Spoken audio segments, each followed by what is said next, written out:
اعوذ باللہ من الشیطان الرجیم بسم اللہ الرحمن الرحیم الف لام میم حروف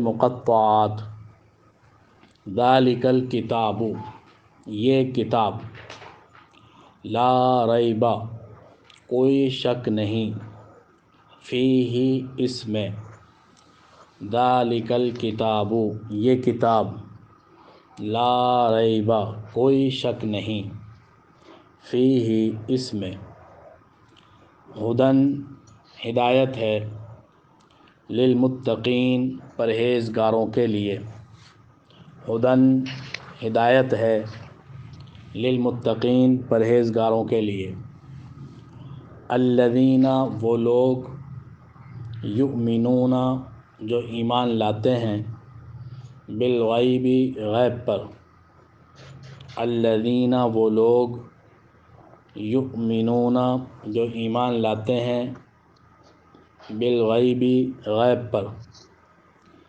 ویقیمون اور قائم کرتے ہیں الصلاۃ نماز کو ویقیمون اور قائم کرتے ہیں الصلاۃ نماز ومما اور اس میں سے جو مما اصل میں من ما تھا ومما اور اس میں سے جو رزقناہم رزق دیا ہم نے ان کو اور اس میں سے جو رزق دیا ہم نے ان کو ینفقون خرچ کرتے ہیں والذین وہ لوگ یؤمنون جو ایمان لاتے ہیں والذین وہ لوگ یؤمنون جو ایمان لاتے ہیں بما اس پر جو انزل نازل کیا گیا والذین وہ لوگ یؤمنون جو ایمان لاتے ہیں بما اس پر جو انزل نازل کیا گیا الیک آپ کی طرف وما انزل اور جو نازل کیا گیا من قبلک آپ سے پہلے وہ لوگ جو ایمان لاتے ہیں اس پر جو نازل کیا گیا آپ کی طرف وما انزل اور جو نازل کیا گیا من قبلک آپ سے پہلے وبالآخرۃ اور آخرت پر ہم وہ یوقنون یقین رکھتے ہیں وبالآخرۃ اور آخرت پر ہم وہ یوقنون یقین رکھتے ہیں اولئک یہی لوگ ہیں علی ہدن ہدایت پر یہی لوگ ہیں ہدایت پر من ربہم اپنے رب کی طرف سے یہی لوگ ہیں ہدایت پر اپنے رب کی طرف سے واولئک اور یہی لوگ ہیں ہم المفلحون فلاح پانے والے واولئک اور یہی لوگ ہیں ہم وہ المفلحون فلاح پانے والے۔ سورہ فاتحہ میں ہم نے اللہ رب العزت سے دعا کی تھی کہ اے اللہ ہم کو سیدھا راستہ دکھا، صراط مستقیم کی دعا کی گئی۔ اللہ تعالیٰ نے صراط مستقیم قرآن کی صورت میں ہمیں عطا فرمایا۔ دعا کی قبولیت یہ پورا قرآن پاک ہے۔ جو کچھ اللہ رب العزت نے مانگنے کا حکم فرمایا صراط مستقیم، وہ صراط مستقیم قرآن کی صورت میں ہمیں دے دیا گیا۔ سورہ بقرہ سے اس کا آغاز ہو رہا۔ سورہ بقرہ قرآن پاک کی سب سے طویل ترین صورت ہے۔ مدینہ منورہ میں جانے کے بعد، ہجرت کے بعد سب سے پہلے اس سورہ مبارکہ کا نزول ہوا۔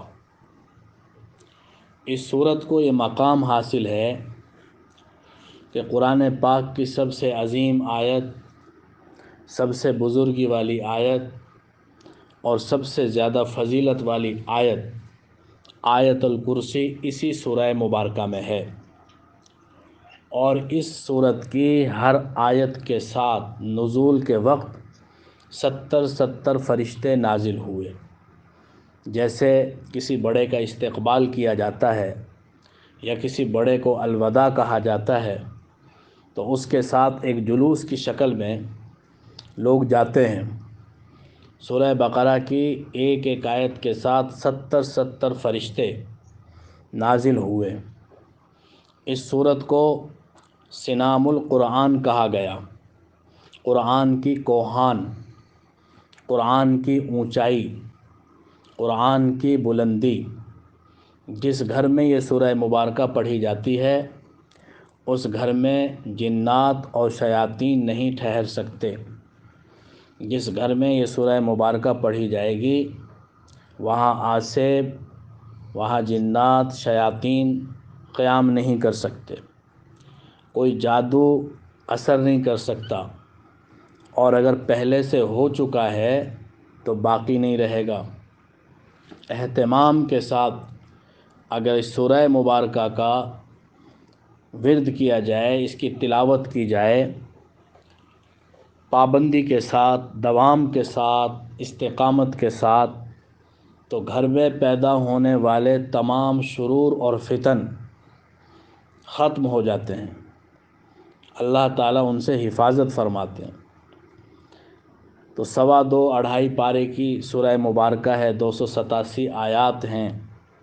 اگر ہمت کر کے کوئی ایک فرد روزانہ گھر میں پڑھ لیا کرے تو جتنی شر والی چیزیں ہیں، نقصان پہنچانے والی چیزیں ہیں، ان سے حفاظت ہو سکتی ہے۔ کتنی ساری مصیبتوں سے نجات حاصل ہو سکتی ہے، کتنی پریشانیوں سے بچ سکتا ہے انسان۔ گھر کے افراد میں سے کوئی ایک فرد پڑھ لے، اور ضروری نہیں ہے کہ ہمیشہ وہی پڑھے، کوئی بھی پڑھ سکتا ہے۔ بات ہے اہتمام کی اور ہمت کرنے کی۔ قرآن کے بارے میں جو کچھ اللہ تعالیٰ نے فرما دیا، پیارے پیغمبر نے فرما دیا، وہ برحق ہے، اور کر کے دیکھا جائے تو سب کچھ کھلی آنکھوں سے نظر بھی آ جائے گا۔ ہم جتنے جتن دنیا کے اسباب کو اختیار کر کے اپنے مسائل کو حل کروانے کے لیے کرتے ہیں، بہت مختصر ترین راستہ ہے قرآن کا راستہ۔ بہت مختصر راستہ ہے قرآن کا راستہ، آسان بھی ہے، مختصر بھی ہے، اور سیدھا بھی ہے۔ کسی راستے میں یہ تینوں صفات اگر پائی جائیں، آسان بھی ہو، مختصر بھی ہو، سیدھا بھی ہو، تو منزل کتنی قریب ہو جاتی ہے، منزل کتنی آسان ہو جاتی ہے۔ ہمیشہ اپنے مسائل کو، چاہے وہ دنیا کے مسائل ہوں یا آخرت کے، قرآن کے ذریعے حل کرنے کی کوشش کی جائے۔ اسباب کے ذریعے تو وہ لوگ کرتے ہیں جن کا قرآن پر یقین نہیں ہے، جو قرآن کی نعمت سے محروم ہیں، جو قرآن پر یقین نہیں رکھتے۔ اسباب پر یقین کفار کا ہوتا ہے، مسلمان اسباب کو اختیار کرتا ہے، اس لیے کہ اسباب کا استعمال سنت ہے۔ حضور صلی اللہ علیہ وسلم نے اسباب کو استعمال فرمایا، اس لیے نہیں کہ اسباب سے ہوتا ہے، اسباب سے ہوتا ہوا نظر آتا ہے، کرنے والی ذات مسبب الاسباب کی ہے، اسباب پیدا کرنے والی ذات کی ہے، وہ ذات ہے جو کرتی ہے۔ باقی تمام کائنات محض ایک پردہ ہے۔ یہ آسمان ایک پردہ ہے، بارش اللہ کے خزانوں سے آتی ہے، بادل پردہ ہیں، بارش اللہ کے خزانوں سے آتی ہے۔ زمین پردہ ہے، غلہ اللہ کے خزانوں سے آتا ہے۔ زبان محض ایک پردہ ہے، باتیں اللہ کے خزانے سے آتی ہیں۔ پھل ایک پردہ ہے، پھل میں ذائقہ، خوشبو، مٹھاس، تاثیر یہ اللہ کے خزانوں سے آتی ہے۔ دودھ بھینس کے تھنوں سے نکلتا ہوا نظر ضرور آتا ہے، لیکن وہ محض پردہ ہیں، اور یہ دودھ اللہ کے خزانوں سے آ رہا ہے۔ تو ایک ہے اسباب پر یقین رکھنا، اور ایک ہے مسبب الاسباب پر یقین رکھنا۔ اللہ تعالیٰ اسباب کے بغیر بھی دیتا ہے، حضرت مریم کے ہاں اولاد ہوئی حضرت عیسیٰ علیہ السلام بغیر اسباب کے، حضرت آدم علیہ السلام، حضرت حوا اللہ رب العزت نے بغیر ماں باپ کے پیدا کیے۔ انسان کے پیدا ہونے کے لیے اسباب ماں باپ کا وجود ہے، لیکن حضرت آدم علیہ السلام، حضرت حوا اس سے مستثنیٰ۔ اسباب کے بغیر بھی اللہ تعالیٰ کرتے ہیں، اسباب کے خلاف بھی کرتے ہیں۔ پانی ڈبوتا ہے، موسیٰ علیہ السلام کو بحر قلزم میں پانی نے نہیں ڈبویا۔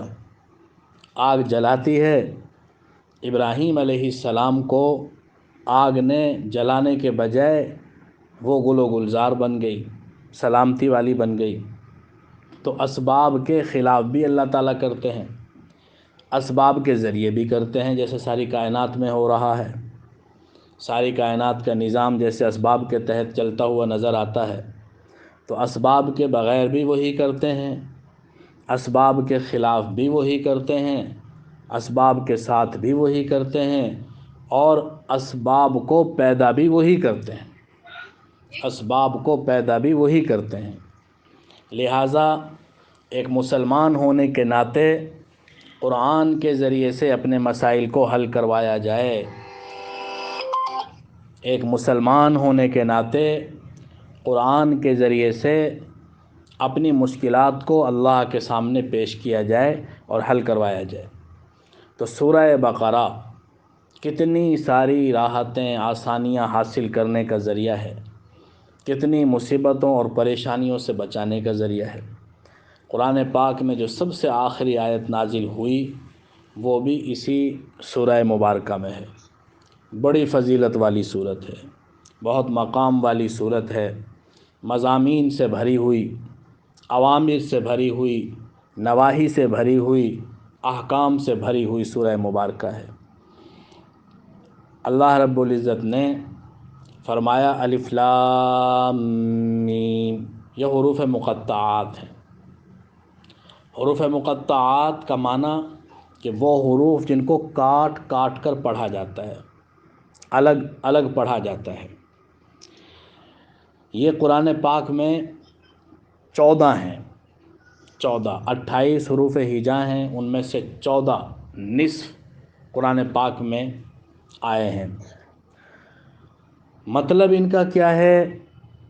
علماء امت نے، مفسرین کرام نے 2 باتیں ان کے بارے میں فرمائی ہیں۔ بہت سارے اقوال ہیں، لیکن 2 باتیں جو بہت اعلیٰ، بہت مفید اور جمہور علماء کرام کی ہیں وہ یہ کہ ھذا سر بین اللہ و بین رسولہ، ھذا سر بین اللہ و بین رسولہ، ھذا سر بین اللہ و رسولہ، یہ اللہ اور اس کے رسول کے درمیان راز ہیں، یہ اللہ اور اس کے رسول کے درمیان راز ہیں۔ دوسری بات یہ کہی گئی کہ اللہ اعلم بمرادہ، اللہ ہی کو پتہ ہے کہ اس کا کیا مطلب اور کیا مراد ہے۔ تو اگر یہ اللہ اور اس کے رسول کے درمیان راز ہیں تو بہت ساری چیزیں ہوتی ہیں دنیا کے اندر بھی کہ جو چند لوگوں تک محدود ہوتی ہیں۔ ایٹم بم کی معلومات یا کسی ملک کے ایٹمی اثاثے، ہتھیار، ان کے بارے میں حساس معلومات، ان کے کوڈ سوائے چند افراد کے اور کسی کو پتہ نہیں ہوتا، نہ فوج میں عام ہوتے ہیں اور نہ حکومت میں عام ہوتے ہیں، وہ سوائے ملک کے چند افراد کے کسی اور کو ان کے بارے میں علم نہیں ہوتا۔ اگر اللہ اور اس کے درمیان کوئی چیز راز ہے، اللہ ہی کو معلوم ہے کہ وہ کیا ہے، یا اس نے اپنے رسول کو بتایا۔ اگر امت کے لیے کچھ ضروری ہوتا تو اللہ تعالیٰ اپنے پیغمبر کے ذریعے اس کی وضاحت فرما دیتے۔ اس لیے جس چیز کو اللہ تعالیٰ نے نہیں کھولا اس کے پیچھے پڑنے کی ضرورت بھی نہیں ہے۔ بہت ساری باتیں کہی گئیں، الف سے مراد اللہ ہے، لام سے مراد جبرائیل ہیں، میم سے مراد محمد ہیں، اور بتایا گیا کہ یہ کتاب اللہ نے جبریل کے ذریعے محمد صلی اللہ علیہ وسلم پر نازل فرمائی، یہ محض تفسیری نکات ہیں، ان کی کوئی سند نہیں ہے، کوئی دلیل نہیں ہے۔ مفسرین کے اپنے وجدان کی باتیں ہیں، ان کے اپنے ذوق ہیں، لیکن ایک بات بہت اہم ہے، وہ یہ کہ بعض مفسرین نے کہا کہ یہ حروف تحدی ہیں، مطلب ان کا جو بھی ہو، یہ حروف تحدی ہیں، چیلنج۔ اللہ تعالیٰ نے چیلنج کیا ساری کائنات کے انسانوں کو کہ ہم نے یہ کتاب انہی حروف سے ملا کر بنائی، جیسے الف ہے، جیسے لام ہے، جیسے میم ہے، حروف ہجا جیسے قاف ہے، جیسے یا اور سین ہے، جیسے ہا اور میم ہے، انہی حروف ہجا سے ملا کر ہم نے یہ کتاب بنائی ہے۔ اگر یہ انسانی کلام ہے اور تم کہتے ہو کہ محمد صلی اللہ علیہ وسلم کا بنایا ہوا ہے، تو ذرا تم بھی بنا کر دکھاؤ۔ یہ حروف ہجا ہی تو ہیں جن کو ہم نے کلمات کی شکل دی ہے اور کلمات کو کلام کی شکل دی ہے، تو تم ذرا بنا کر دکھاؤ، ایسا کلام تیار کر کر لاؤ۔ تو یہ بات بہت قرین قیاس ہے، اس لیے کہ جہاں کہیں بھی یہ حروف مقطعات آئے ہیں وہاں پر اللہ تعالیٰ نے قرآن کی حقانیت کو بیان فرمایا ہے، وہاں پر اللہ تعالیٰ نے قرآن کا تذکرہ کیا ہے۔ تو یہ عین ممکن ہے کہ واقعی یہ حروف تحدی ہوں، چیلنج کے لیے لائے گئے ہوں، کیونکہ جہاں کہیں بھی یہ آئے ہیں وہاں پر قرآن کی حقانیت اور قرآن کا تذکرہ کیا گیا ہے۔ ذالک الکتاب، یہ کتاب، لا ریب فیہ، اس میں کوئی شک نہیں۔ ذالک اس میں اشارہ بعید ہے، دور کے لیے آتا ہے، دور کے لیے۔ کتاب تو بالکل سامنے ہے، ہماری آنکھوں کے سامنے قرآن ہے، تو ہونا تو یہ چاہیے تھا کہ حاضل کتاب، یہ کتاب، بظاہر تو ایسا ہونا چاہیے تھا، لیکن اللہ تعالیٰ نے فرمایا ذالک الکتاب، وہ کتاب، کیا مطلب کہ وہ کتاب جو لوح محفوظ میں ہے، وہ کتاب جو لوح محفوظ میں ہے، وہ کتاب جو لوح محفوظ میں ہے، ذالک الکتاب، وہ کتاب جو لوح محفوظ میں ہے۔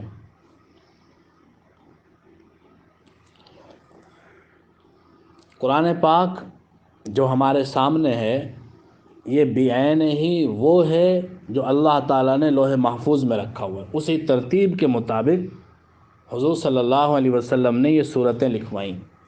نزول کی ترتیب اور ہے، کوئی صورت پہلے کوئی بعد میں نازل ہوئی، لیکن جب ان کو حضور علیہ السلام نے لکھوایا اور جس ترتیب سے رکھوایا، یہ وہ ترتیب ہے جو لوح محفوظ میں ہے۔ قرآن پاک جو لوح محفوظ میں رکھا ہوا ہے اس ترتیب کے مطابق ہے۔ پھر عرب کا ایک اور بھی طریقہ کار تھا کہ جب کسی چیز کی عظمت کو بیان کرنا ہوتا تھا تو اس کے لیے اس میں اشارہ بعید لاتے تھے۔ اب کتاب تو سامنے ہے لیکن اس کی عظمت کو بتائیں، وہ کتاب، وہ بلند ترین عظیم ترین کتاب، لا ریب فیہ، اس میں کوئی شک نہیں۔ ریب وہ شک جو انسان کو تردد میں ڈال دے، ریب وہ شک ہے جو انسان کو تردد میں ڈال دے۔ اللہ تعالیٰ فرما رہے ہیں کہ اس کتاب میں کوئی شک نہیں ہے، اگر کوئی شک کرتا ہے تو اس کی اپنی غلطی ہے، اس کی اپنی کوتاہی ہے۔ جیسے دن کے وقت میں چمگادڑ کو نظر نہیں آتا، تو اس میں یہ نہیں ہے کہ اگر چمگادڑ کو نظر نہیں آتا تو سورج کے وجود میں کوئی شک پیدا ہو جائے۔ دن کی روشنی میں چمگادڑ کو نظر نہ آنا اس کی اپنی بینائی کی خرابی ہے، اس میں سورج کا کوئی قصور نہیں، اور نہ اس کے نظر نہ آنے سے دن ختم ہو جاتا ہے۔ تو یہ کتاب لا ریب ہے، اس میں کوئی شک نہیں ہے۔ اگر کوئی شک کرتا ہے تو اس کی اپنی نادانی ہے، اس کی اپنی طبیعت کی مزاج کی کجی ہے اور اس کی اپنی خرابی ہے۔ ذالک الکتاب لا ریب فیہ، یہ کتاب نہیں کوئی شک اس میں، ھدی للمتقین، ہدایت ہے پرہیزگاروں کے لیے، ہدایت ہے پرہیزگاروں کے لیے۔ قرآن ہدایت سارے انسانوں کے لیے ہے۔ کہیں پر اللہ تعالیٰ نے ھدی للناس فرمایا ہے، تو کہیں پر ھدی للمتقین آ گیا ہے۔ تو قرآن پاک ہدایت تو ساری دنیا کے سارے انسانوں کے لیے ہے، راستہ بتانے والا ہے، حق باطل کی تمیز سکھاتا ہے، جائز ناجائز کو بتاتا ہے، ٹھیک غلط کو بتاتا ہے، حق باطل میں تمیز کرنے والا ہے۔ لیکن اس سے فائدہ پرہیزگار لوگ ہی اٹھاتے ہیں، اس لیے فرمایا کہ یہ ہدایت ہے پرہیزگاروں کے لیے، متقین کے لیے۔ قرآن سے فائدہ اٹھانے کے لیے پہلے درجے میں اللہ تعالیٰ نے بتا دیا کہ اس سے فائدہ پرہیزگار آدمی اٹھائے گا۔ اب جس آدمی کی زندگی میں تقویٰ نہیں ہے، پرہیزگاری نہیں ہے، تو وہ قرآن سے فائدہ بھی نہیں اٹھا سکتا۔ قرآن کے مضامین کی جو تاثیر ہے، قرآن کا جو تاثیر ہے، قرآن کے جو کیفیات ہیں، جو حقائق ہیں، جو معارف ہیں، جو مفاہیم ہیں، جو مطالب ہیں، وہ پرہیزگار پر ہی کھلیں گے۔ فاسق فاجر آدمی معلومات تو اکٹھی کر سکتا ہے، وہ تو ایک مشین میں بھی محفوظ ہو سکتی ہیں، چھوٹا سا کارڈ ہے، میموری کارڈ، اس کے اندر بہت کچھ محفوظ ہو جاتا ہے۔ تو معلومات اگر کسی کے پاس ہیں تو معلومات سے انسان عالم نہیں بن جاتا۔ معلومات اور چیز ہیں، علم اور چیز ہے۔ علم ایک نور کا نام ہے جو اللہ رب العزت سے حضور صلی اللہ علیہ وسلم کے قلب کے واسطے سے امت تک پہنچا ہے۔ علم ایک نور کا نام ہے، اور اللہ کا نور کسی گنہگار کے دل میں نہیں ڈالا جاتا۔ گنہگار کے پاس معلومات ہو سکتی ہیں، آدمیت اور شے ہے، علم ہے کچھ اور چیز۔ آدمیت اور شے ہے، علم ہے کچھ اور چیز۔ کتنا طوطے کو پڑھایا پر وہ حیواں ہی رہا، کہ کچھ معلومات رٹ جانے سے انسان عالم نہیں بن سکتا۔ معلومات تو ابلیس کے پاس بھی بہت۔ اصل میں علم ایک نور ہے، اور یہ نور اللہ کے خزانوں سے آتا ہے۔ حضرت امام شافعی رحمہ اللہ نے اپنے استاد امام وکیع سے حافظے کی کمزوری کی شکایت کی تھی کہ میرا حافظہ کمزور ہے۔ حالانکہ امام شافعی رحمہ اللہ ایک ہی مجلس میں سینکڑوں ہزاروں اشعار کو یاد کر لیتے تھے، لیکن اس کے باوجود انہوں نے کہا میرا حافظہ کمزور ہے۔ شکوت الی وکیع سوء حفظی، میں نے اپنے استاذ امام وکیع سے اپنے حافظے کی کمزوری کی شکایت کی۔ فاوصانی الی ترک المعاصی، تو انہوں نے مجھے وصیت اور نصیحت کی کہ گناہوں کو چھوڑ دو، اور کہا کہ العلم نور من نور الہی و نور اللہ لا یعطی لقلب العاصی، کہ علم اللہ کے انوارات میں سے ایک نور ہے، اور اللہ کا نور کسی گنہگار کے دل میں نہیں ڈالا جاتا۔ ہمیں قرآن سے فائدہ کیوں نہیں ہوتا؟ ہم قرآن کے نور کو کیوں نہیں حاصل کر سکتے؟ کہ ہماری زندگی میں تقویٰ نہیں ہے۔ تقویٰ کسے کہتے ہیں؟ گناہوں سے بچنا۔ نیکیاں ہم بہت کر لیتے ہیں، نمازیں بھی پڑھ لیں گے، عشرۂ ذی الحجہ شروع ہونے والا ہے، اس کے روزے بھی رکھ لیں گے، قربانی بھی کریں گے۔ کرنے کے کام تو ہم سارے کرتے ہیں، لیکن جو نہ کرنے والے کام ہیں وہ بھی سارے کرتے ہیں۔ جو کرنے والے ہیں وہ تو کرتے ہی ہیں، اور جو نہ کرنے والے ہیں وہ بھی سارے کرتے ہیں۔ تو نہ کرنے والوں سے بچنا یہ تقویٰ ہے۔ صحابہ میں اور ہم میں جہاں بہت سارے فرق ہیں، ایک بڑا فرق یہ بھی ہے کہ صحابہ گناہ کے قریب نہیں جاتے تھے۔ نیکیاں وہ یہی کرتے تھے، یہی 5 نمازیں تھیں، یہی قرآن تھی جس کی وہ تلاوت کرتے تھے۔ تو 24 گھنٹے میں آدمی ذکر بھی کرے گا تو کتنا کرے گا؟ کرنے والے اعمال تو صحابہ کے ہاں بھی یہی تھے، لیکن جو گناہ کے کام ہیں وہ نہیں کرتے تھے۔ گناہ نام کی کوئی چیز صحابہ کی زندگی میں نہیں تھی، تو ان کے اندر تقویٰ تھا، پرہیزگاری تھی، کوئی گناہ نہیں کرتے۔ ہم گناہ نہیں چھوڑتے، اس وجہ سے ہمارے دلوں کے اندر قرآن کا نور نہیں آتا۔ تو کوشش کرنی چاہیے گناہوں کو چھوڑنے کی، اور اگر آپ یہ کہیں کہ آج ہی سارے گناہ چھوٹ جائیں، ایسا ممکن نہیں ہے، انسان ایسا کر نہیں سکتا ہے۔ تو طریقہ کار یہ ہے کہ اپنے گناہوں کی ایک فہرست بنا لی جائے کسی کاغذ پر یا اپنے ذہن میں، اور پھر جو گناہ سب سے آسان ہے کہ اس کو میں آسانی سے چھوڑ سکتا ہوں، اسے چھوڑ دیں۔ کہ یہ گناہ ایسا ہے اس کو میں معمولی محنت کے ساتھ چھوڑ سکتا ہوں، اس گناہ کو سب سے پہلے چھوڑ دے۔ یا گناہ میں کمی کر دے، مثال کے طور پہ دن میں 10 جھوٹ بولتا ہے تو کوشش کرے کہ کم سے کم 2 چھوڑ دے، 8 پر آ جائے، پھر 7 پر، پھر 6 پر، پھر 5 پر۔ ایک وقت آئے گا کہ مکمل طور پر سچائی زندگی میں آ جائے گی۔ لیکن خود احتسابی کے عمل سے گزرنا ضروری ہے، ادراک اور احساس ہونا ضروری ہے۔ اگر ایک انسان کو احساس ہی نہیں ہے کہ میں یہ غلط کام کر رہا ہوں، اسے اس بات کا ادراک ہی نہیں ہے، تو ساری زندگی غلطیوں کو، گناہوں کو نہیں چھوڑ سکے گا۔ اس لیے پرہیزگاری شرط ہے ہدایت کے لیے۔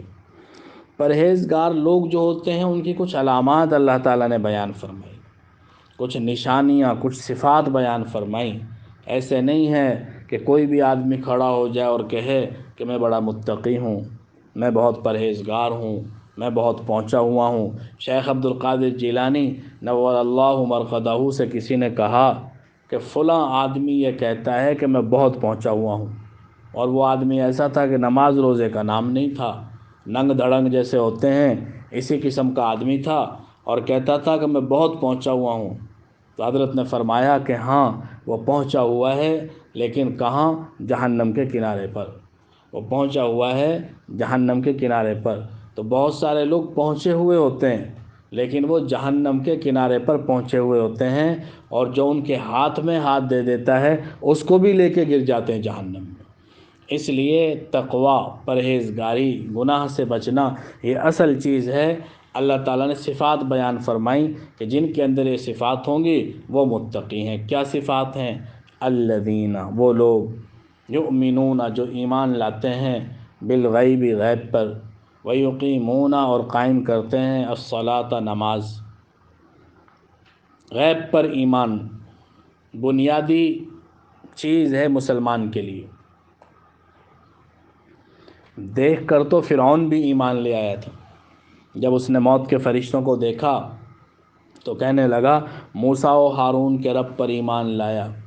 تو جبرائیل نے کہا اب ایمان لاتے ہو، اب ایمان لانے کا کوئی فائدہ نہیں ہے، اور مٹی اس کے منہ میں ٹھونس دی۔ تو غیب پر ایمان لانا، بن دیکھے ایمان لانا۔ ہم اللہ پر اور دین کے تمام واجبات پر، جن کو حضور صلی اللہ علیہ وسلم لے کر آئے، جو ضروریات دین کہلاتے ہیں، بن دیکھے ایمان رکھتے ہیں۔ یہ ایک پہلی صفت ہے متقین کی کہ وہ بن دیکھے ایمان لاتے ہیں، غیب پر ایمان رکھتے ہیں۔ حضور علیہ السلام نے ہم سے فرما دیا، جس چیز کے بارے میں جیسے فرمایا، ہم نے آمنا و صدقنا کہا کہ ہم ایمان لے آئے، ہم نے تصدیق کی۔ وَيُقِيمُونَ الصَّلَاةَ، اور نماز قائم کرتے ہیں۔ نماز کے بغیر زندگی نہیں ہے، نماز کے بغیر زندگی نہیں ہے۔ مسلمان اور کافر میں فرق کرنے والی چیز نماز ہے۔ اذان کی آواز آتی ہے، بازار میں لوگ کاروبار کر رہے ہیں، اگر اذان کی آواز کے باوجود مسلمان نماز کے لیے نہیں جاتا تو کیسے پتہ چلے گا کون مسلمان ہے اور کون ہندو ہے؟ ایک ہی بازار میں ہندو کی بھی دکان ہے، مسلمان کی بھی ہے، وہ بھی نماز کے لیے نہیں گیا، مسلمان بھی نہیں گیا۔ تو بظاہر کوئی فرق کرنے والی چیز نہیں ہے ان دونوں کے درمیان۔ شکل و صورت تو ویسے ماشاء اللہ ایک جیسی ہو گئی ہیں، ان سے تو پتہ ہی نہیں چلتا، اور جو فرق کرنے والی چیز نماز تھی تو اس کے لیے بھی اٹھ کے نہیں گیا۔ تو نماز مسلمان اور کافر میں فرق کرنے والی چیز ہے۔ ایک بے نمازی کی نحوست 40 گھروں پر پڑتی ہے، 40 گھروں پر پڑتی ہے، اور اگر ایک گھر میں کئی بے نمازی ہوں تو اس گھر کا کیا حال ہوگا اور اس محلے کا کیا حال ہوگا؟ تو وہ دیکھنے کے لیے ہمارے محلے موجود ہیں۔ ہم خود مشاہدہ کر رہے ہیں اپنے گھروں کا، اپنے محلوں کا، کہ بے نمازیوں کی نحوستوں کی وجہ سے گھر ویران ہیں، گھر اجڑے ہوئے ہیں۔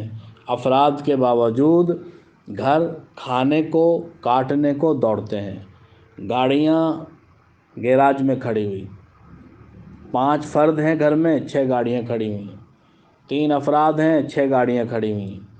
بینک بیلنس بھی ہے، سب کچھ کے باوجود گھر میں عافیت نہیں ہے، راحت نہیں ہے، سکون قلب نہیں ہے۔ کیوں؟ اس لیے کہ نماز بھی نہیں ہے۔ نماز کو قائم کرنا اور بلوغت سے پہلے نماز پر بچوں کو لانا، 10 سال کا بچہ ہو جائے تو اسے نماز پڑھنے کا حکم دیا جائے، نماز نہ پڑھنے پر اس کو تنبیہ کی جائے اور سزا دی جائے، تنبیہ کی جائے اور سزا دی جائے۔ نماز قائم کرو۔ حضور صلی اللہ علیہ وسلم نے پہلے دن سے، نبی بننے کے بعد پہلے دن سے نماز پڑھی ہے۔ اللہ تعالیٰ نے حضور علیہ السلام کو نبی بنایا، حضرت جبرائیل علیہ السلام کو بھیجا، آپ کو نبوت عطا فرمائی۔ حضرت جبرائیل علیہ السلام نے وہیں سے اپنا پر مار کے پانی نکالا، غار ہرا پہاڑ کے اوپر سے، جبل نور کے اوپر سے، اور وہیں پر حضور کو خود بھی وضو کیا، حضور کو وضو کروایا، اور پہلے دن سے 2 نمازیں، نماز عصر، پہلے دن سے 2 نمازیں، نماز عصر اور نماز فجر فرض ہو گئی تھیں۔ 5 نمازیں تو معراج کی رات فرض ہوئی ہیں، اس سے پہلے 2 نمازیں فرض ہو چکی تھیں۔ حضور علیہ السلام پر جب 5 نمازیں فرض ہوئیں تو صحابہ نے فرمایا کہ اللہ سے براہ راست لینے کا ذریعہ مل گیا ہے۔ اپنی نمازوں کے ذریعے سے صحابہ نے اپنے سارے مسائل حل کروائے۔ غزوہ بدر سے زیادہ کیا سخت دن آئے گا مسلمانوں پر؟ 1000 مسلح کافر، 313 مسلمان نہتے غیر مسلح۔ حضور علیہ السلام سر بسجود ہوئے اللہ کے دربار میں اور اللہ سے دعا مانگی کہ اے اللہ، اگر یہ چھوٹی سی جماعت آج ماری گئی تو قیامت تک تیرا نام لینے والا کوئی نہیں ہوگا۔ اتنا مانگا اللہ سے، اتنا مانگا، اتنی لمبی نماز پڑھی کہ حضرت ابوبکر صدیق رضی اللہ تعالیٰ عنہ کو ترس آ گیا، اور آپ علیہ السلام سے عرض کرنے لگے اللہ کے نبی، اللہ تعالیٰ ضرور مدد فرمائیں گے، آپ بس کریں۔ اللہ تعالیٰ کے دربار میں نماز پڑھی۔ جب کوئی مشکل پیش آتی صحابہ کو حضور نماز کی طرف متوجہ فرماتے۔ تیز آندھی چلتی، بارش آتی، نماز کی طرف متوجہ ہو جاتے۔ بارش رک جاتی تو نماز کی طرف متوجہ ہو جاتے۔ چاند کو یا سورج کو گرہن لگ جاتا تو نماز کی طرف متوجہ ہو جاتے۔ کوئی بیمار ہو جاتا، نماز پڑھنے کا حکم فرماتے۔ تو حضور صلی اللہ علیہ وسلم نے نماز کے ذریعے سے مسائل حل فرمائے ہیں، مسائل حل فرمانے کا حکم فرمایا ہے کہ نماز کے ذریعے سے مسائل حل ہوتے ہیں۔ آپ نے یہ تلقین فرمائی، امت کو اس بات پر ڈالا، اور صحابہ نے اسی کے ذریعے اپنے مسائل حل کروائے۔ آج امت نماز پڑھنا چھوڑ گئی، نتیجہ یہ نکلا کہ سب کچھ کے باوجود بھی کچھ نہیں ہے۔ اسباب راحت ہیں لیکن راحت نہیں ہے، اسباب سکون ہیں لیکن سکون نہیں ہے، اسباب نیند، اچھا بستر موجود ہے لیکن نیند نہیں ہے۔ تو یہ اللہ تعالیٰ کی طرف سے ایک پکڑ ہے۔ وَمِمَّا، اور اس میں سے، رَزَقْنَاهُمْ، جو ہم نے ان کو رزق دیا، يُنْفِقُونَ، خرچ کرتے ہیں۔ تیسری صفت کہ ہمارے دیے ہوئے میں سے خرچ کرتے ہیں۔ رزق ہر اس چیز کو کہا جاتا ہے جو انسان کی ضرورت کو پورا کرتی، وہ لباس ہو، کھانا پینا ہو، دیگر ضروریات زندگی اور اللہ کی نعمتیں ہوں۔ علم بھی ایک رزق ہے کہ اگر اللہ تعالیٰ نے کسی کو علم دیا ہے تو اس کو آگے پھیلائے، یہ اللہ کا رزق ہے جس کو یہ اللہ کے راستے میں بانٹ رہا ہے۔ اگر ایک آدمی کے پاس پیسہ ہے، وہ اللہ کے راستے میں اسے دیتا ہے اور سخی کہلاتا ہے، تو اسی طرح اگر کسی کے پاس علم ہے اور وہ لوگوں کو بانٹتا ہے تو وہ بہت بڑا سخی ہے۔ جو کچھ اللہ نے دیا، اور اللہ کے دیے ہوئے میں سب سے بڑی چیز علم ہے، سب سے بڑی چیز علم ہے۔ اللہ تعالیٰ نے اس علم کو اتنا بڑا مقام عطا فرمایا۔ شریعت کہتی ہے کہ شادی کف میں کرنی چاہیے۔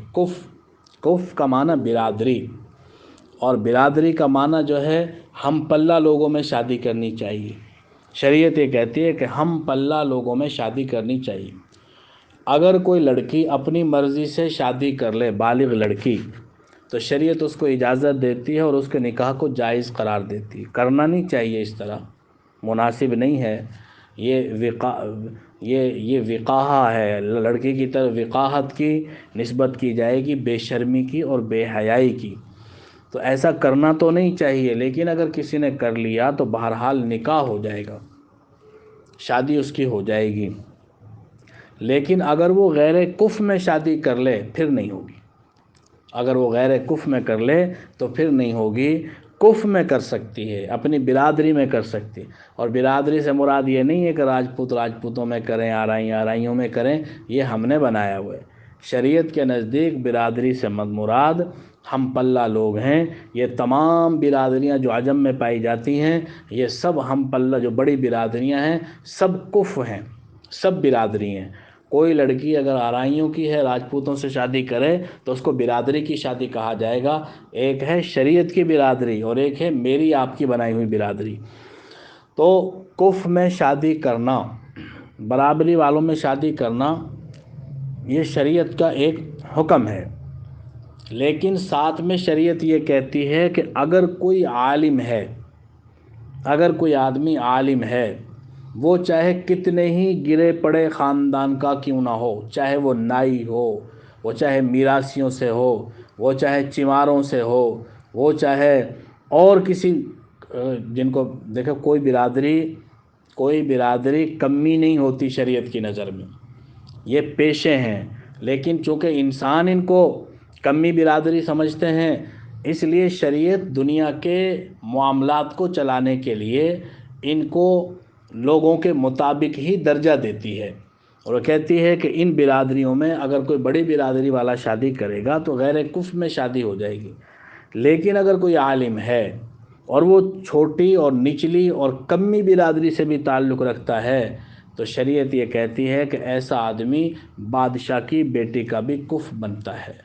بادشاہ کی بیٹی سے بھی، اگر بادشاہ کی بیٹی باپ کے اجازت کے بغیر اسے شادی کرے گی تو نکاح ہو جائے گا اور اس کو عدالت بھی نہیں توڑ سکتی۔ تو علم بہت بڑی چیز ہے۔ پیسہ خرچ کرنے والا اگر سخی ہے، اللہ نے کسی کو علم دیا اور وہ اللہ کے راستے میں اس کا فیض پہنچاتا ہے اللہ کی رضا کے لیے، تو اس سے بڑا کوئی سخی نہیں ہے۔ اس لیے جن کو اللہ تعالیٰ نے دو الفاظ سکھائے ہیں، دیے ہیں، علم دیا ہے، وہ اوروں تک اسے پہنچائے۔ وَمِمَّا رَزَقْنَاهُمْ يُنْفِقُونَ، اس میں سے جو ہم نے ان کو دیا خرچ کرتے ہیں۔ وَالَّذِينَ يُؤْمِنُونَ، اور وہ لوگ جو ایمان رکھتے ہیں، بِمَا أُنزِلَ، اس پر جو نازل کیا گیا، الیک آپ کی طرف، وما انزل، اور جو نازل کیا گیا، من قبلک آپ سے پہلے، وبالآخرۃ، اور آخرت پر، ہم یوقنون، وہ یقین رکھتے ہیں۔ اولئک علی ھدی من ربہم، یہی لوگ ہدایت پر ہیں اپنے رب کی طرف سے، واولئک ھم المفلحون، اور یہی لوگ فلاح پانے والے ہیں۔